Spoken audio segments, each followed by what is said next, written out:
একজন আধিকারিক ছিলাম, আর এই ভূমিতে অনেক জেনারেল ম্যানেজারও ছিলেন, তারা সব প্রচুর সাহায্য করেছেন। যেমন পুরন চক্রবর্তী প্রচুর হেল্প করেছিলেন আমাদেরকে, সুনীল দাকে নিয়ে এসেছিলাম। এই আসরে অ্যাকচুয়ালি আমাদের স্থান ছিল একটু পিছনের দিকে, আমি আর সোমনাথ। বিচিত্র বিচিত্র প্রশ্ন করে উত্তপ্ত করার একটা আমরা পরিকল্পনা করা হতো। যেমন নারায়ণ সান্যালকে এমন এমন প্রশ্ন করলাম যে নারায়ণ সান্যাল সরবিটেড খেতে আরম্ভ করলেন। রামদোলাই বাবু বলতেন যে সেটা সেমিনার নয়। আবার শক্তি চট্টোপাধ্যায়কে এমন প্রশ্ন করলাম, উনি টালমাটাল হয়ে গেলেন। বাদলদাকেও করেছি, এরকম সবাইকে করতাম, এটা মজা করতাম। পরে শেখর বসুকে তো মানে প্রায় বসিয়ে দিয়েছিলাম। শেখর বসু তো আনন্দ মেলার সম্পাদক ছিল, তো সেই ছবি ভালো ছিল। এখন এই আসরে বসে 72+ বয়সে মানে একটু অস্বস্তি হচ্ছিল আমাকে। তো আমি এখানে অনেকেই আমাদের পুরনো সহকর্মী আছেন আর কি। এক সময় জানেন যে আমাদের ম্যানেজিং ডাইরেক্টর ছিলেন এনআর মিত্র, তিনিও কবি ছিলেন। তো আমি অনুষ্ঠান আসলে আমাদের হয় এরকম দেরিতেই শুরু হয়েছে, তো আমি একটা কবিতাই বলবো। এনার মিত্রর মেয়ে ছিলেন আমাদের বন্ধু, পরে বিশ্বভারতীর উপাচার্য হন উনি। তো সেই জীবনানন্দের একটা কবিতা।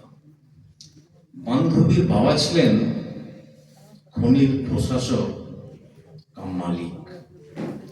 যেহেতু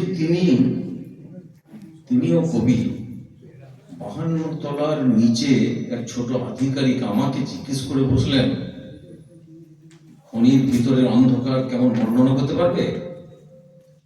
বস্তুত আমার মুখে তখন এক রাস অন্ধকার নেমে আসে।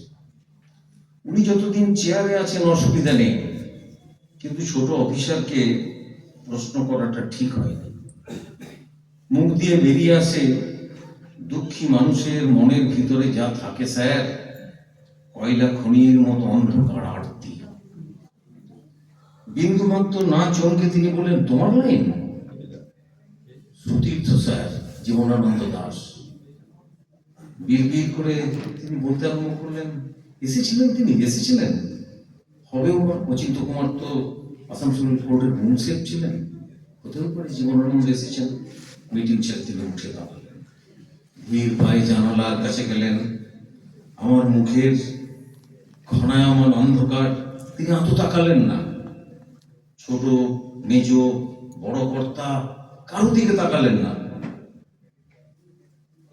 ধপধপে সাদা গাড়িতে গিয়ে উঠলেন, চত্বর ছেড়ে হুটার বাজিয়ে চলে গেলেন। মিটিং শেষ। বড় কর্তা পাঞ্জাবি, IITian, এক মুখ হেসে আমার কাঁধে হাত রেখে বললেন, মন্ডল? আমি বললাম, জি, জীবনানন্দ দাস স্যার, নমস্কার।